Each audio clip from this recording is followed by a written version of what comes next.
on the list. Make sure to reposition your antennas for those watching through digital smart TVs. Catch us beyond the screen through our social media platforms on the Regional News Group Luzon Facebook page and RNG Luzon YouTube channel.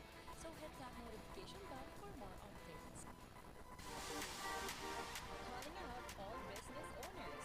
Optimize your sales with Highland TV and the Regional News Group Luzon. Establish your e-commerce and put up your brand with the fastest rising TV and video original channel in the region.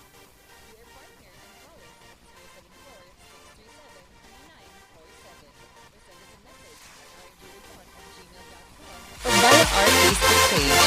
Take your market to new heights with Highland TV.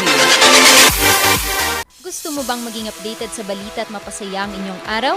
I-scan ang inyong mga Digibox at hanapin ang Highland TV, ang aming channel nakadepende sa inyong lokasyon. Para naman sa mga gumagamit ng free TV o digital smart TV, posisyon ang inyong antena sa labas ng bahay at hanapin ang Channel 44. Pwede rin kaming subaybayan live sa Regional News Group Luzon Facebook page at RNG Luzon YouTube channel. Araw-araw tumutok para sa mga balita, latest updates at kulitan tuwing umaga.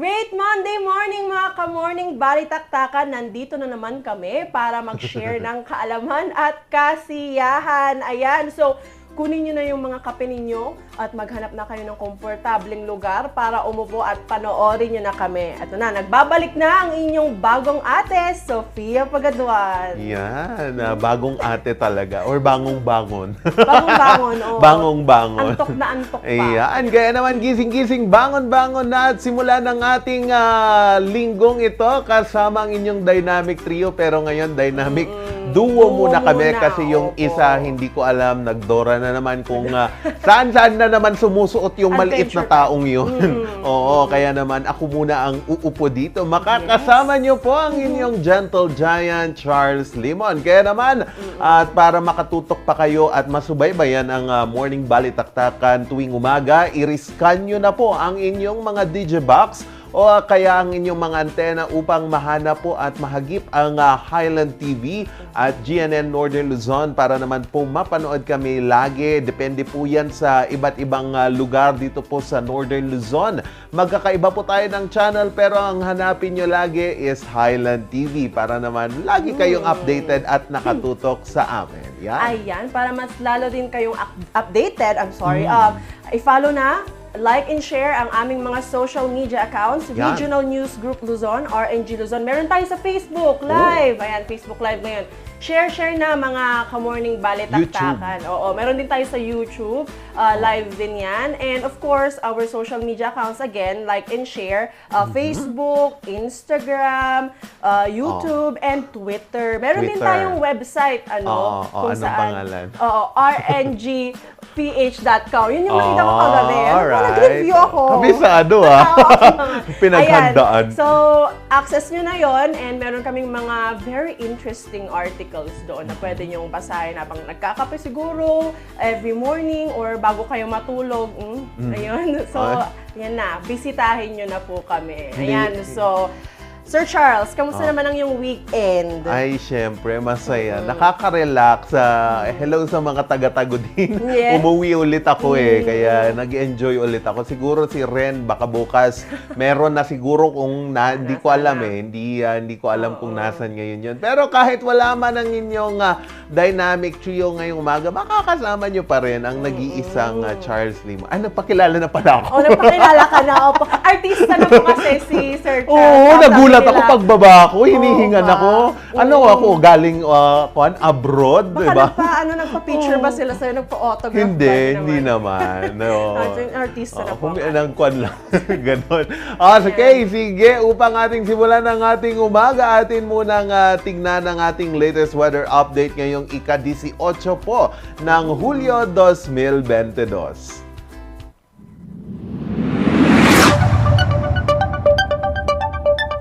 Sa ating latest weather update ngayong umaga mga kabalitaktakan, ako maganda ang gising at pagtaas ni Haring Araw kasi nga naman dito sa Baguio City, maganda ngayon ang sikat ng araw at asahan po natin na all throughout dito po sa Northern at Central Luzon ay maganda po ang panahon. Yun nga lang po ay depende pa rin kung uulan po kasi meron pa rin po yung habagat na nagbibigay ng or nagpapaulan dito po sa Northern Luzon at dyan na din po sa NCR at dito na din po sa Visayas kung saan mahina lang po ito at mararanasan natin mga bandang tanghali o hanggang sa hapon. Kaya naman magdala pa rin ho tayo ng pananggalang sa ulan upang protektado po tayo sa iba't ibang ulang dala neto pong hanging habagat at ang pinakamababang temperatura po na naitala dito po sa Baguio City kaninang umaga ay 16 degrees Celsius at ang pinakamainit naman na temperatura natin mamayang tanghali or mamayang hapon is 23 degrees Celsius. So, mag-ready lang po tayo, no? Magdala po tayo ng jacket. At meron po tayong mga available products from PAO kung saan kung may mga sakit-sakit naman kayo ngayong tag-ulan o ngayong taglamig or nilalamig kayo, pwede nyo pong i-apply ang PAO products para naman po mapawi ang inyong mga lamig sa katawan dahil sa PAO. Dahil sa... Nakalimutan ko na! Oh. Ano ba yan? Basta Okay yun. lang yan. Gumamit po kayo ng iba't ibang produkto ng PAO. Yan. Nilalamig or may lamig kami sa likod ni ate rin, Luwate rin. Ayan, so kailangan. Nanonood siya ngayon. Oo, nanonood siya ngayon ni Luwate From? From Di ko alam. Family Gathering. From Family Gathering. Ayan. Chismis muna tayo. chismis muna Ano yung tayo. ikukwento mo ngayon? Ano nga bang ikukwento ko ngayon? Kasi natanong ko na nung nung last, yung nitong weekend mo, ayan, masaya ka nga. So ako naman, nung sa pagbaba namin, busog na busog din naman kami. Ayan. So, anyway, yun lang, share ko lang naman. Ayan, so na-mention nga kanina ni Sir Charles is maganda ang panahon dito sa Baguio City. Pero hindi lang yun yung maganda actually. Anong maganda pa? Yes naman, kasi last week, nagplano na ang yung mga city officials natin dito sa Baguio City ng kanilang mga programa for the next 3 years. Ayan, so marami-rami nga ang kanilang mga naplano and ang sabi nga dito is magfo-focus daw sila, yung mga development program po nila ay magfo-focus on speeding up the city's economic recovery. Kasi nga, di ba, alam mo naman, kakatapos lang ng pandemya. Actually, meron pa rin namang pandemya, kaya talagang kailangan pa rin nating mag-recover. And of course, in addressing the city's environmental challenges. Oo. Kasi syempre, urbanization din, ayan. Actually, I have a report last week about urbanization nga. And ano ba yung overpopulation. Yung overpopulation actually is causing disasters din dito like flooding, ganyan. So, we need to have programs ayan, na nagkikater doon sa mga problema na yun para mas hindi pa siya lumala, diba? Kasi kapag lumala ito, ayun nga, mas tayo yung maaapektuhan talaga. So we hope na itong mga plano, na hindi pa naman nasabi, of course, nagpaplano pa lang sila, hindi pa na-i-announce, we hope that para for the benefit talaga ng mga taga Baguio din. Yan, siguro. Madaming mga project ang plano ho ngayon ng administrasyon. Pero I think una na dyan siguro yung infrastructure projects such as ito pong Baguio City Public Market for the development at iba't iba pang mga infrastructure projects. Kasi nga po, moving on, speaking of infrastructure projects, ito po ngayon ang nakikita ng Department of Finance or Department of ng pamahalaan natin para po mapalakas ulit ang ating economic growth. Kasi during the Duterte administration, we had itong Build Build program. Ngayon naman po, mukhang ipapagpatuloy po ito ng administrasyon, ng Bongbong administration, kung saan malaki po yung may aambag pa rin ito sa ating ekonomiya. So, ayon po kay Department of Finance Chief Economist Gil Beltran, sinabi po niya na kailangan pa pong palakasin ang growth-oriented ito pong pag-spend natin sa iba't ibang mga infrastructure for more Filipinos to benefit. Ito pong dito sa nakalipas na 2 taon na pandemya, 'di ba? So habang ang Duterte administration po ay nakapagtala ng malaking aksyon laban po sa kahirapan dito sa Pilipinas, dito sa ating bansa, itong kakatapos sa administrasyon, mobility restrictions and closures of businesses led to the spike, ito pong bagong pagtaas ng poverty rate dito sa ating bansa. So ang current poverty rate natin according to PSA po is 23.7%.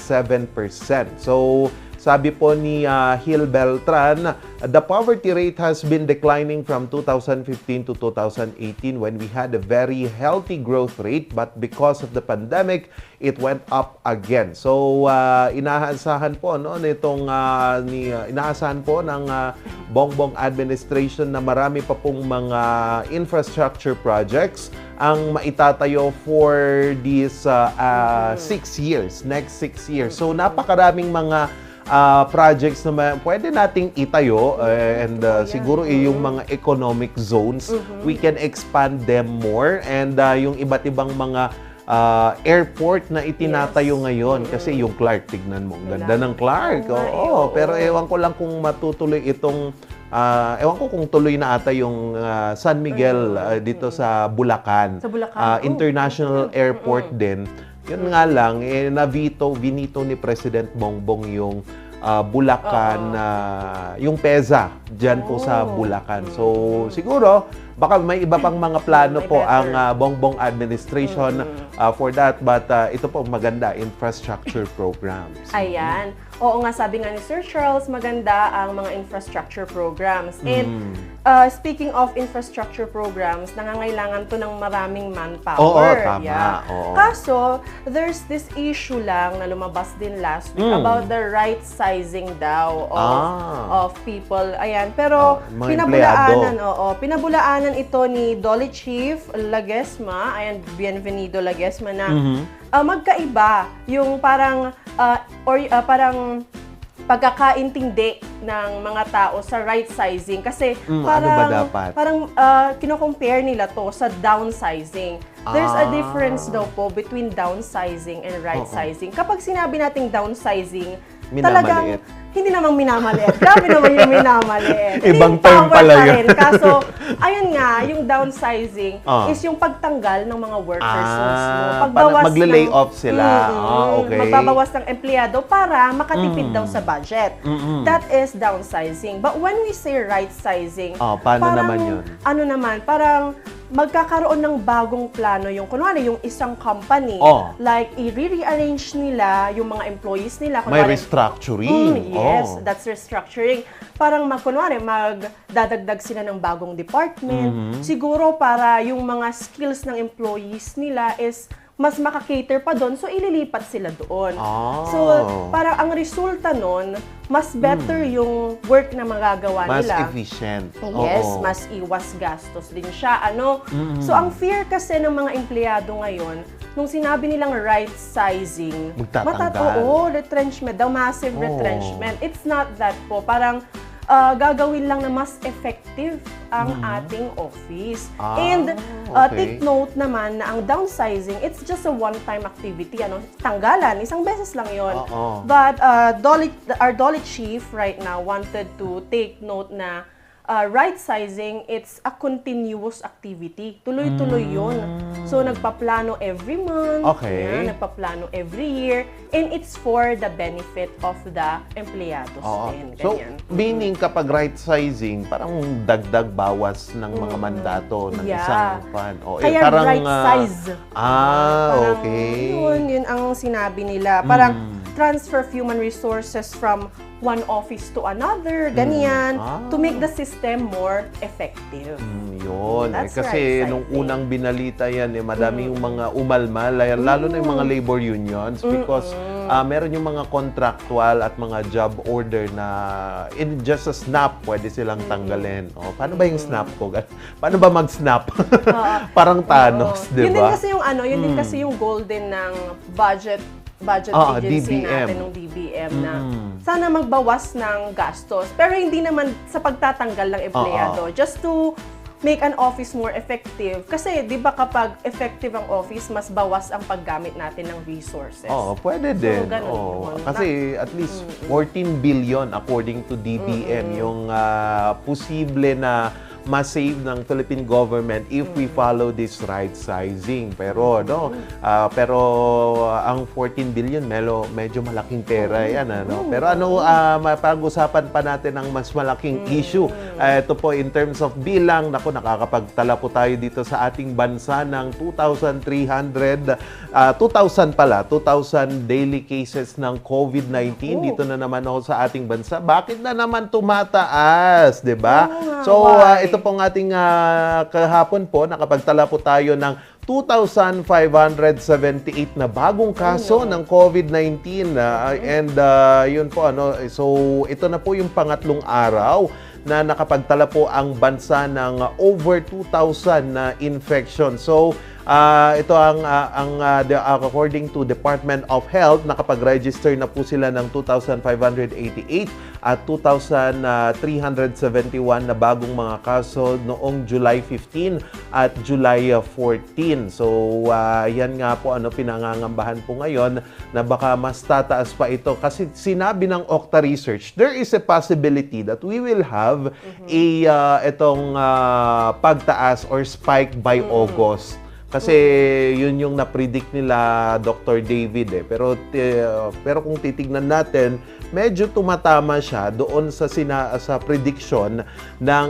Okta Research Team. So, pero ang maganda dito, wala naman pong mga bagong naitalang namatay dahil po sa COVID-19 at 1,675 pong mga bagong mga pasyente ang nag-recover na po mula sa COVID-19. So, ako ayon po kay Dr. Guido David from Okta Research, na ito pong mga bagong kaso ay galing po sa Metro Manila. So, mataas po yung kasong naitatala ngayon dyan sa NCR. Pero here in Baguio, parang wala sa listahan mostly, ito pong, meron. Number 12 tayo sa pinakamaraming kaso.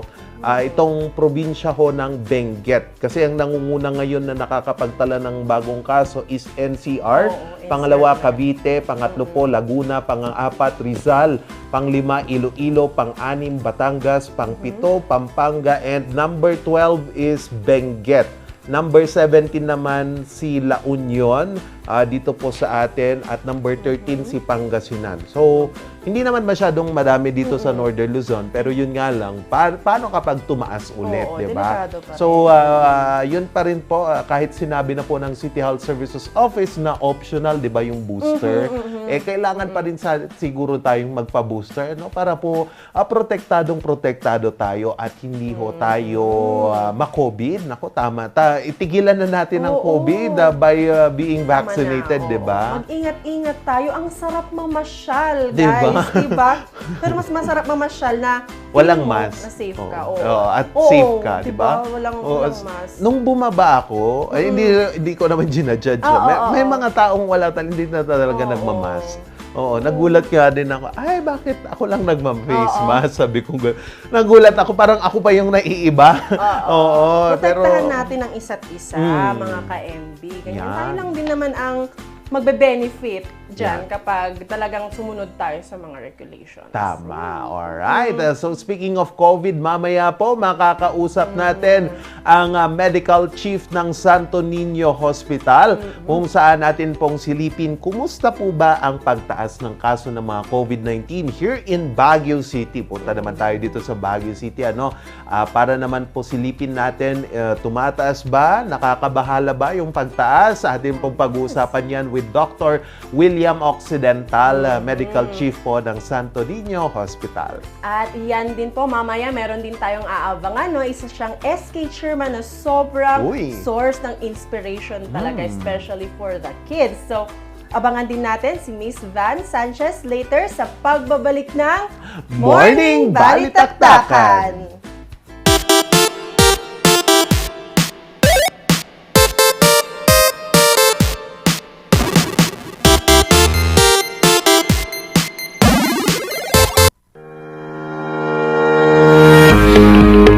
Baguio Country Club, the first and only 5-star mountain resort in the Philippines, is fully equipped and ready to welcome you back. The club has thoroughly worked on adapting to the new normal. The usage of any of the facilities and amenities of the club is governed with specific rules, regulations, and procedures in accordance to the medical, physical distancing, and disinfecting protocols. And as you return back here to your second home and make new memories with us, we assure you that at the Baguio Country Club, you do not have to worry because we can assure you that the club continuously puts great importance to the health, safety, and wellness of its members, guests, and employees. Bizarre Music offers a complete line of musical instruments.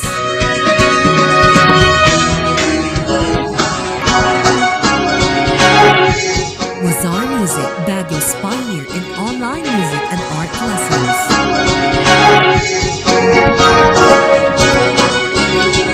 Bizarre Music, bringing music closer to your hearts.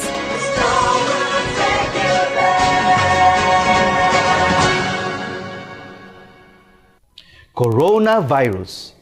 Dahil dito, may mga bagay na hindi mo na magagawa. Ngunit, may katuwang ka. PDA or Pau de Arco Herbal Capsule na may antiviral quercetin at immunity booster. Mag-PDA or Pau de Arco Herbal Capsule araw-araw. Para iwas sakit, iwas virus. PDA. Proteksyon, depensa, alay sa kalusugan. PDA or Pau de Arco Herbal Capsule is available in all leading drugstores nationwide. Another quality product of Aldrich Corporation. For better life. Ayun, may target na ako. Kailangan ka sa akin. Sa panahon ngayon, dumarami na naman ang lamok. Oras na para mag-4S. Una, suyurin at sirain ang pinagmumulan ng mga lamok. Pangalawa, sarili ay protektahan laban sa lamok. Pangatlo, sumangguni agad sa pagamutan kapag may sintomas na ng dengue. Pang-apat, sumuporta sa fogging or spraying kapag may banta na ng outbreak. Pangalagaan ang sarili laban sa kagat ng lamok. Mag-4S tayo para dengue out!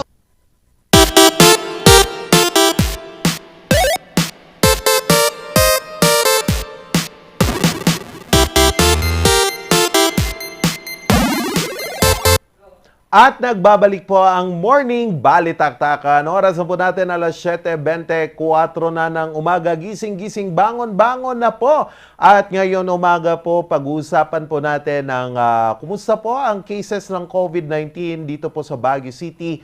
At yung mga TTMF natin o itong mga pinaglalagian po ng mga COVID positive, atin pong silipin ngayon. Makakasama po natin ngayong umaga si Dr. William Occidental mula po sa Santo Niño Hospital. Ayan po, ito dito po natin dinadala yung mga cases natin ng COVID-19 At para malaman pa po yung karagdagang mga detalye nito, makakasama po natin siya ngayong umaga. Doc, good morning po.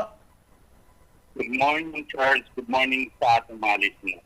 Ayan, good morning po, Doc. Ayan po. So, first of all, Doc, kumustahin po natin, kumusta po yung cases natin na nai-re-refer dito po sa ating Santo Niño Hospital. Marami pa rin po ba? And I think we had a 24 new cases kahapon.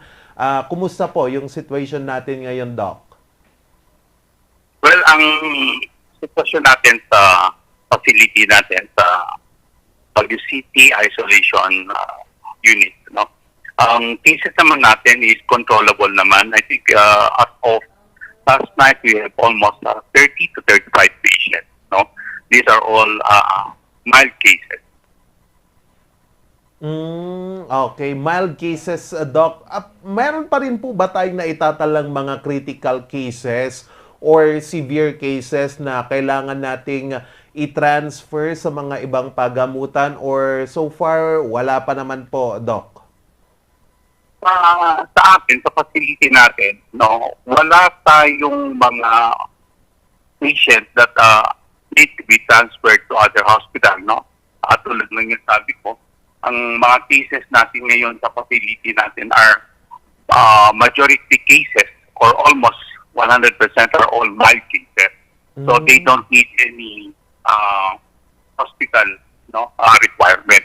Ang kailangan lang nila rin sa atin is more or less yung ma-isolate sila para hindi makahawa, especially sa mga kasambahay nila na wala silang mga lugar na pwedeng pag-isolate.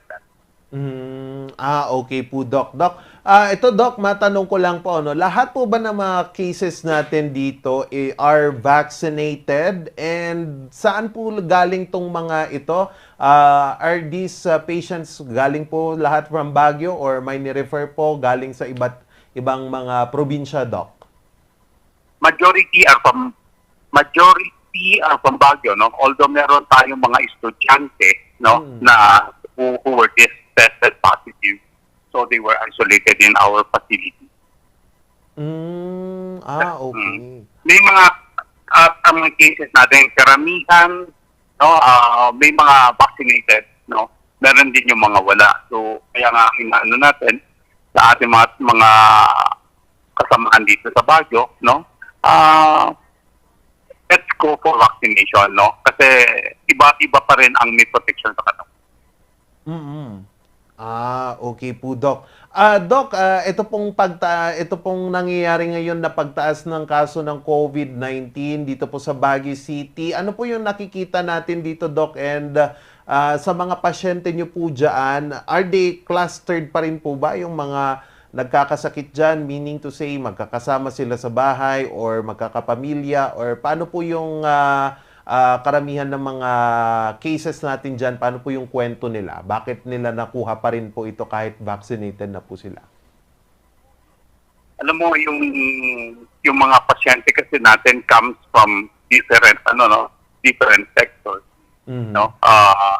Nakakaramdam na lang sila ng mga headache, no? Ng mga ubo. No, mga iba asymptomatic pa nga, no, nagpa-test lang, then they were tested positive dahil nga sa mga requirements ng ibang mga institution, no, sa working place nila, no. So I think ang pinaka-importante pa rin dito is we practice the minimum health protocol. Okay, health vaccination number 1, pangalawa yung health mask, yung wearing health mask, tapos as much as possible, wag tayo magkukumpul-kumpul, no? Yung parati yung natin, tapos passing of hands, no, hygiene, yung pa rin yung pinaka-importante yung gawin natin para hindi siya tumaas. Now, with regards to yung status natin dito sa Baguio, ang yung hospital utilization rate natin, no, mababa pa naman. Okay? Karamihan naman yung mga, kung meron man, no, I'm not familiar with the different hospitals kung mataas ang cases, no, pero I think mababa yan, no, na yung mga cases na yan. So, nothing to be alarmed of as of now. Ang importante lang dito is we practice the standard, no, minimum health protocol. Yun lang yung pinaka magagawa natin, and of course, vaccine. Okay po, Doc. Doc, napansin po natin ito pong pagtaas ng kaso ng COVID-19 here in NCR, and for the past few weeks dito po sa Baguio City, medyo tumataas din po tayo pero hindi naman po yung ganong kataasan. Siguro nag-average lang tayo ng 10 to 20 cases a day. Do you think po tataas pa ito or nag-plateau na po tayo, or wala naman na tayong inaasahan na pag-spike ulit ng COVID-19 cases natin, since sinabi mo kanina manageable pa naman yung ating situation here in the city? tulad ng nasabi ko, dito sa City of Baguio, no, manageable pa naman, no. Ang importante lang dito, no, is tulad ng nasabi ko ulit, no, ito parating sinasabi ni Mayor, sinasabi ng ating health centers, no, ang DOH, no, dapat maging maingat tayo, no. We practice yung minimum health protocol, friend. Magpapakuna tayo when it's available, no. Tulad ng sinasabi natin, bumaba pa kasi yung effect ng yung vaccine natin, no. So we need yung mga candidate for booster shots, no, i-avail natin para maprotektahan tayo. Right now, I think these are given to mga compromised patient, no, tapos yung mga A1, no, mga nasa field, no. Ito muna yung pinaprioritize ng vaccination. So sa akin, nothing to be alarmed as long as mag-ingat tayo and we maintain and practice yung minimum health protocol. Okay po, Doc. With the spike of NCR po, do you think kailangan po muna nating maghigpit muli dito sa Baguio City, or do you think kaya na po natin, since sinasabi po nila that we are now living with the virus, so wala nang kailangang paghigpit? Ano po sa tingin nyo yung pwede nating gawin? Tulad nga nung ating sinasabi ng ating mayor, no, na bantayan natin, no, yung paghihigpit, I don't think hindi pa natin kailangan yon, no, as long as magawa natin yung dapat gawin natin, tulad nga, ulitin natin, vaccination, minimum health protocol, yun muna ang gawin natin. Kasi pag hinaghigpit ulit tayo, no, at umabot tayo sa pagtaas naman, magkakaroon na naman tayo ng problema. Then, of course, yung economy natin, magsasuffer na naman, wala na naman trabaho, di ba? Magla-lockdown na naman tayo. So, siguro iwasan natin yon by cooperating, no? Kung ano man yung dapat natin gawin, sumunod tayo. Otherwise, babalik tayo sa nag-isla natin, no? Kung hindi tayo susunod at makikiano sa ating tawag ba to? We will not cooperate with our health protocol. Okay po, Doc. Doc, lastly, last na lang po na tanong, kumusta po ngayon yung bed capacity pala ng Santo Niño? Kasi we have, nagsagawa po tayo ng mga renovations and dagdag po na rehabilitation for the Santo Niño. Sa ngayon, Doc, ilan na po yung bed capacity ng Santo Niño, and are we expanding it more para if ever na may dumating na naman na surge, ma-cater po ng Santo Niño Hospital? As of now, we still have 350 capacity. No? So far, sabi ko nga, sa number of cases that we have, ang occupancy natin is only 10%. No? So, kaya pa naman mag-accommodate natin, no? Wala naman ako nakikita magiging problema in the near future pa. As long as maging maingat lang tayo. Okay. With that, Doc. Doc, baka may mensahe po tayo sa mga publiko or sa ating mga residente here in Baguio City. Kung may mga paalala po kayo, go ahead po, Doc. Yes, sa ating mga listeners, no, lalo na dito sa siyudad ng Baguio, let us support, no, and cooperate with our city government, no. Parating natin kung sinasabi na mag-ingat tayo. We continue wearing our mask. Okay? If there is a vaccination, we go for vaccination pa rin, no? Para mapalakas natin ang ating mga resistensya, no? Yun lang po siguro ang pinaka may contribute natin para hindi ulit tumaas ang ating kaso, no?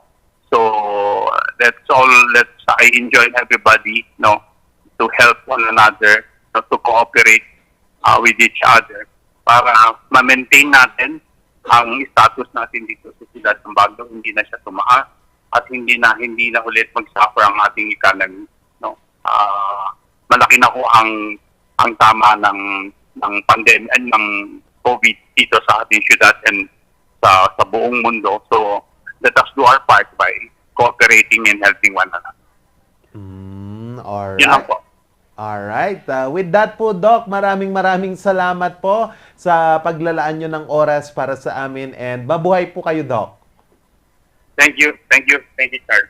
Yan po si Dr. William Occidental. Siya po ang Hospital Chief ng Santo Niño Hospital para po sa mga COVID-19 cases. So far, manageable pa naman ang mga kaso natin here in Baguio City at wala pa namang dapat ipangamba. Depende lang siguro kung may bagong papasok na naman na variant. Nako, medyo delikado po yan. So, tuloy-tuloy po tayong magpabakuna para po lahat ay protektado. Mamaya po ating antabayan na naman kung sino ang ibibida ni Ma'am Shituloy, ni Sofia Pagaduan sa pagbabalik po ng Morning Balitaktakan.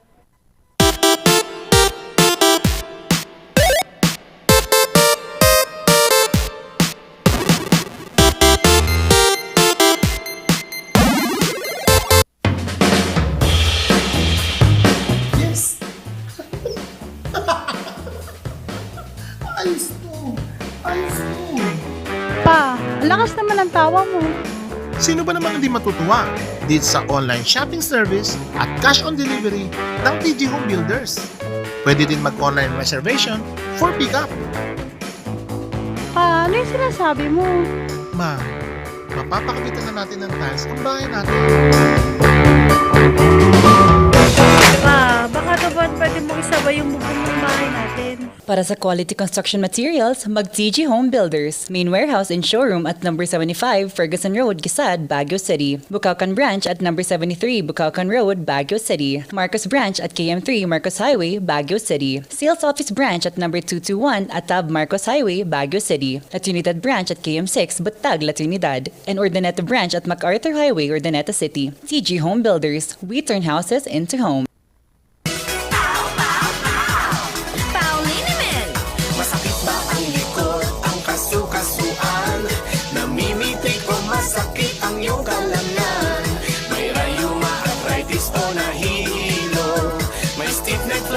So masakit ang ulo sa Pauliniment yung haway garantisado. Pauliniment, isang pahid ka lang. Dahil walang aw sa POW! Tag-ulan na naman. Marami na naman akong bibiktimahin. Tag-ulan na naman, pinapaalala ng Department of Health na sundin ang 4S kontra dengue. Una, search and destroy mosquito breeding ground. Pangalawa, secure self-protection measures. Pangatlo, seek early consultation. At higit sa lahat, support fogging to prevent impending outbreaks. Ugaliing sundin ng 4S ng DOH dahil stay safe at home ka na, then get out ka pa!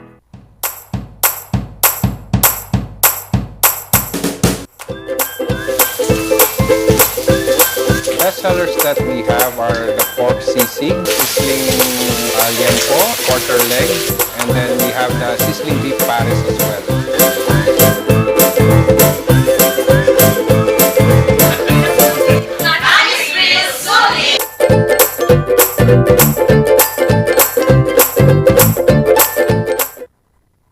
Gusto mo bang maging updated sa balita at mapasaya ang inyong araw?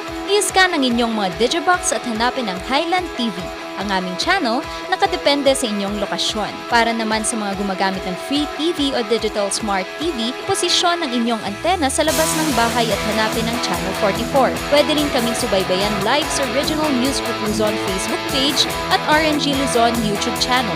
Araw-araw tumutok para sa mga balita, latest updates at kulitan tuwing umaga.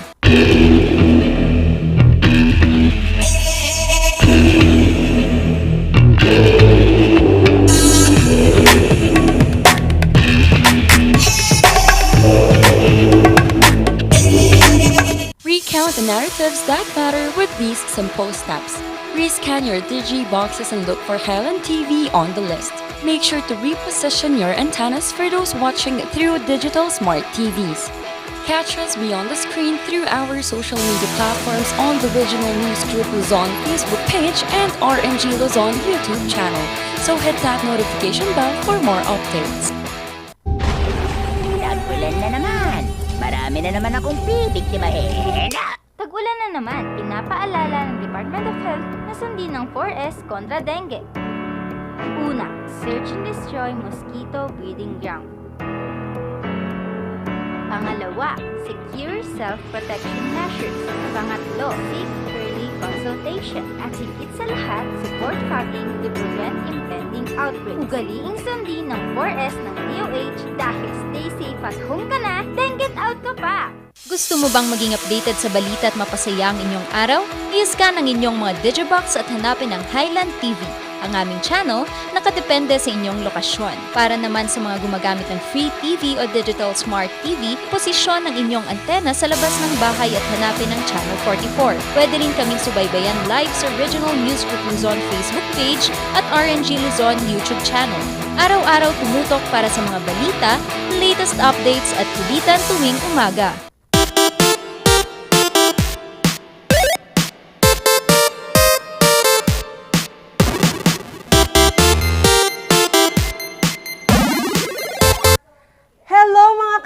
Welcome back again at itutuloy na naman natin ang diskusyon natin for this morning. Ayan, so we have a very special guest for today. Ayan, So isa siyang SK chairman from Barangay Brooks Point and she is also the vice president for the SK Federation of Baguio.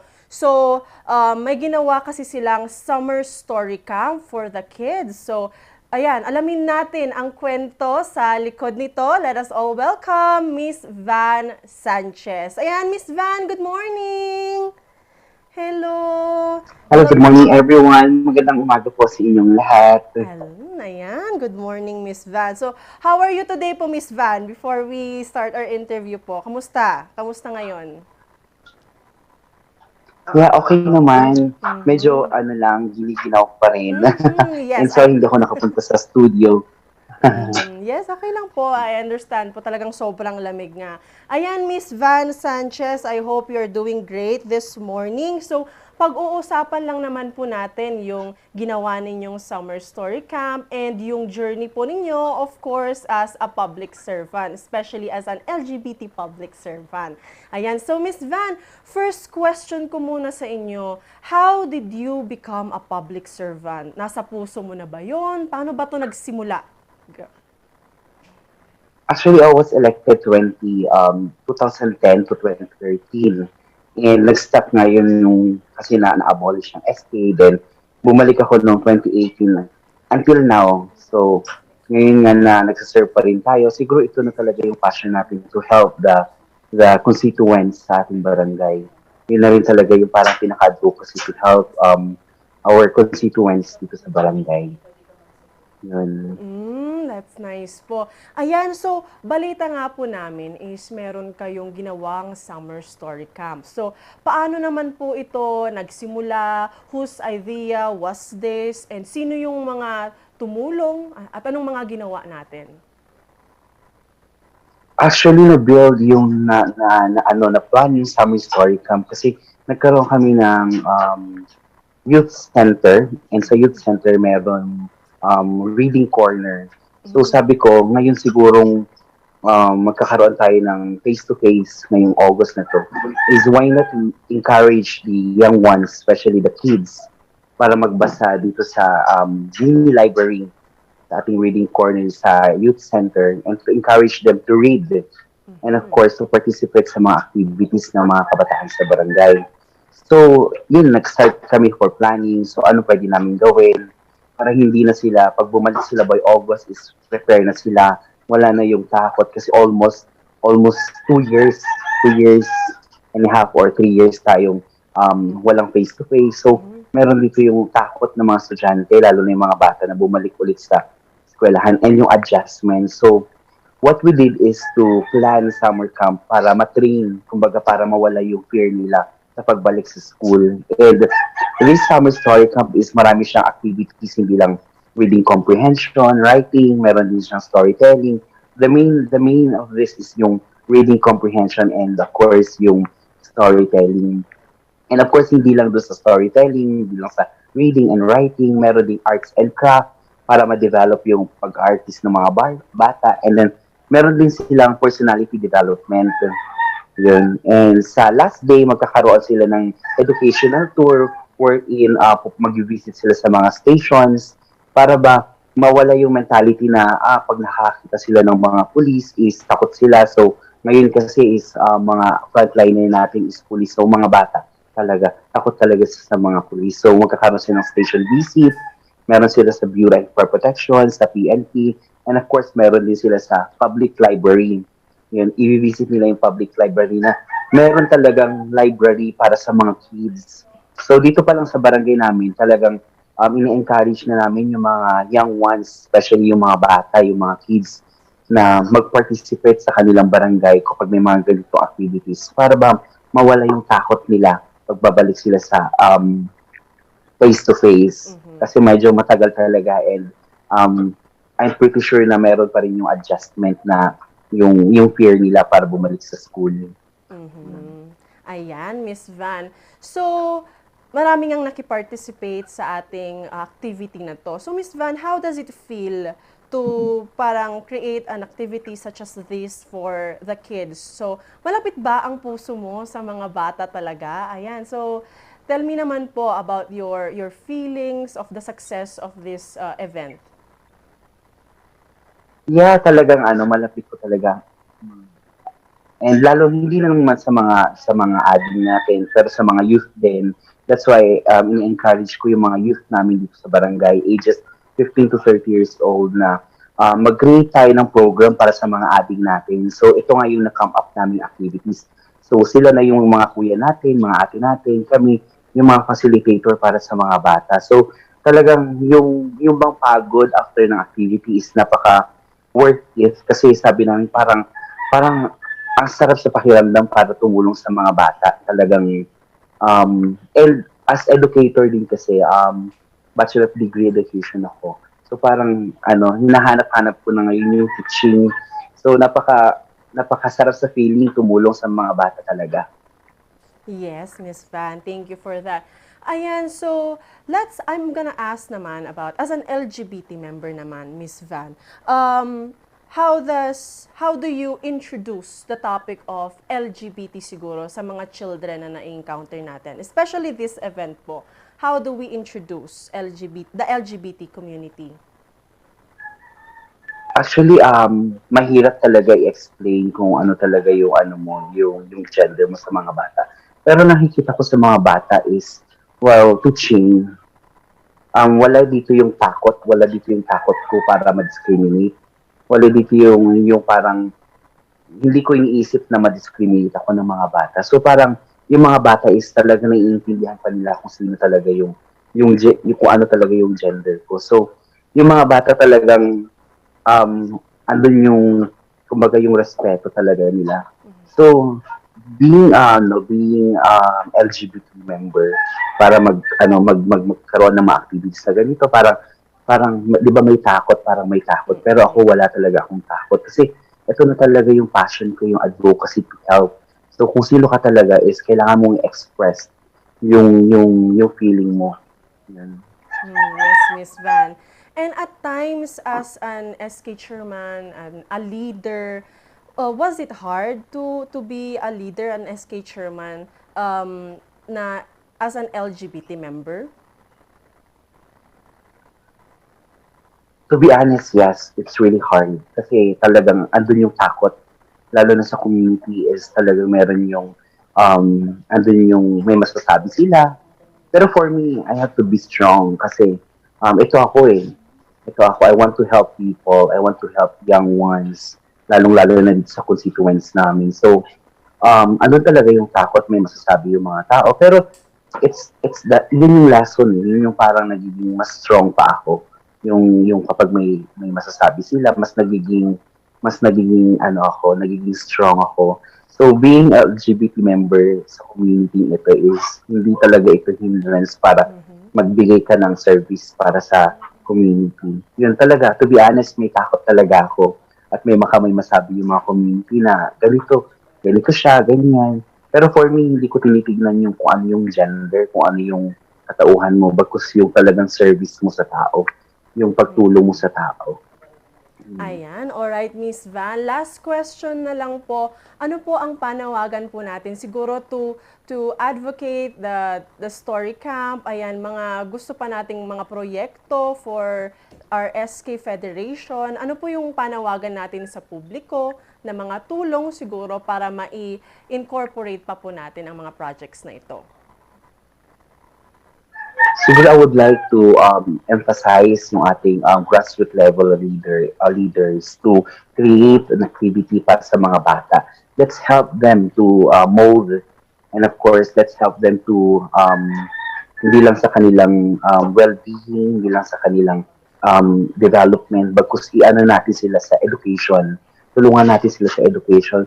Under sa UNICEF kasi, may nilabas ng UNICEF 2 weeks ago, 471 million primary students ang hindi pa talaga nakakapag-basa hindi marunong umintindi sa mga simple text. So, I would like to encourage our local youth, ang ating grassroots level, mag-create, tulungan natin yung mga kabataan, especially yung mga ading natin sa kanilang education. And meron din nilabas ang public information regarding sa ating pag-create ng mini library, and encourage them to read it.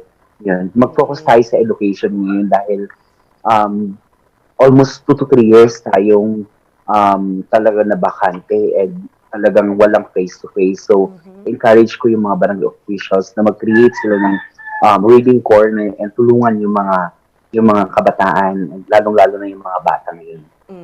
Ayan, Miss Van, thank you so much. Sana nga tuloy-tuloy ang pagsuporta sa ating mga proyektong ganito. Talagang napaka-interesting and napaka-beneficial din, lalong-lalo na sa mga bata. Ayan, so Miss Van Sanchez, thank you so much again for this morning. Napaka-fruitful po ng ating Okay lang ba kung dagdag kong Go ahead, Miss gusto Van. ko din pasalamatan ng mga kaibigan ko, ng mga yung mga friends ko, yung mga constituents namin dito na tumulong para makreate yung Summer Story Camp. I would like to say thank you so much kasi talagang andyan sila, talagang willing silang tumulong sa programang ito para matulungan yung mga ading natin. Yun. Okay. Maraming salamat. Kung gusto, pwede ko sana isa-isa, pero marami sila. But I would like to say thank you sa inyong lahat. Maraming salamat sa inyo. Okay, thank you po once again, Miss Van Sanchez, the SK Chairman and the Vice President of the SK Federation of Baguio. Ayan naman, truly inspiring nga naman. So sana tuloy-tuloy yung pagsuporta natin sa mga projects na ganito, especially for our kids na rin, di ba? Napakahalaga talaga because reading can take you anywhere. Ayan, so magbabalik po ang Morning Balitaktakan.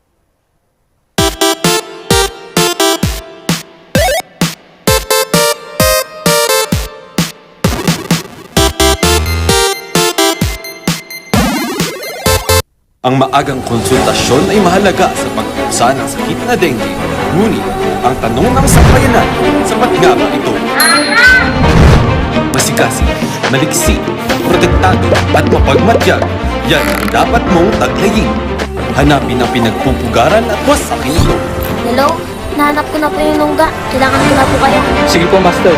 Suportahan ng fogging at spray. Tatapusan mo na, mosquito man. Sa music ng batang 90s, para natin ang itrahay. Ang batang 90s beauty, di ka magsisisi, promise. Sa music ng batang 90s. Recount the narratives that matter with these simple steps. Rescan your Digi boxes and look for Highland TV on the list. Make sure to reposition your antennas for those watching through digital smart TVs. Catch us beyond the screen through our social media platforms on the Regional News Group Luzon Facebook page and RNG Luzon YouTube channel. So hit that notification bell for more updates.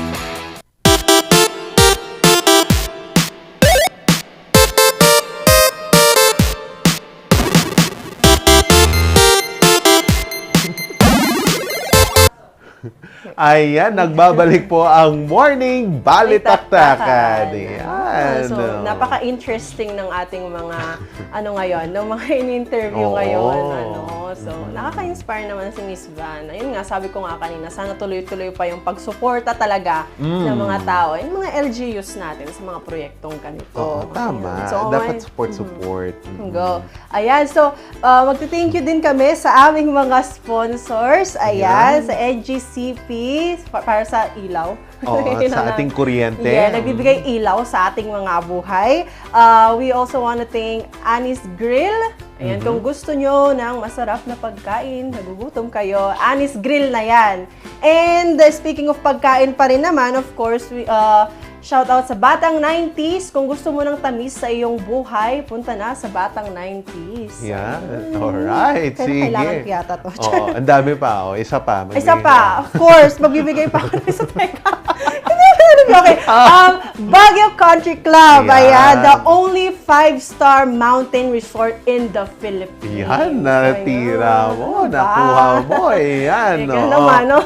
Pasalamatan din natin ang ating mga sponsors. Unang-una na po dyan ang Buzar Music na nagbibigay sa atin ng iba't ibang musical lessons at ang Pugo Adventure Resort or Pugad. Punta na pa kayo dyan sa mga gusto magliwaliw ngayong Monday morning na ito. Pwede kayong pumunta dyan. And huwag din natin kakalimutan ang nagpapalinaw sa ating mga mata, Marananan Ballesteros Optometric Clinic at Dizon Vision Clinic para naman malinaw ko kayong makita. Ayan, kinuha ko na yung linyahan ni Ren, no? And huwag din natin kakalimutan, wala ng aw sa PAW! Yan. Oy, batiin lang natin yung ating mga viewers ngayong umagang ito.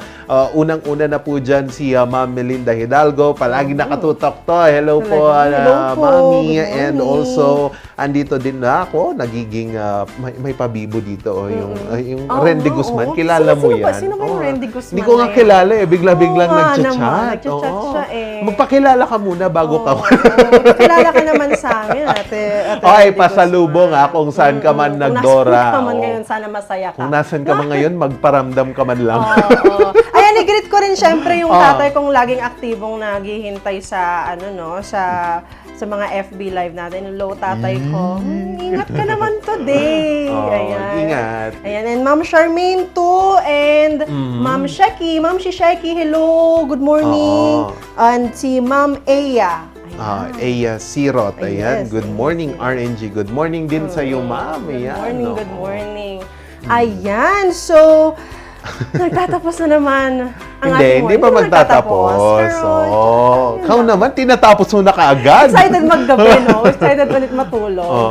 Ayan. Pero nagtatapos na ang ating morning balitaktakan. Sana napuno kayo ng iba't ibang kaalaman at kasiyahan this morning. At magbabalik kami, syempre, bukas ng maaga. Kaya please, baka kompleto na. Baka kompleto na. Ayan na. Mas makulit na naman kami, di ba? So, ayan mga ka-morning balitaktakan. Thank you so much sa pagsama sa amin this morning. Magbabalik kami tomorrow. Ito na naman ang inyong bagong ate, Sofia Pagatuan. Nakasama nyo naman sa chikahan at daldalan, Charles Limon. At bukas magbabalik pa rin ang Morning Balitaktakan. Bye!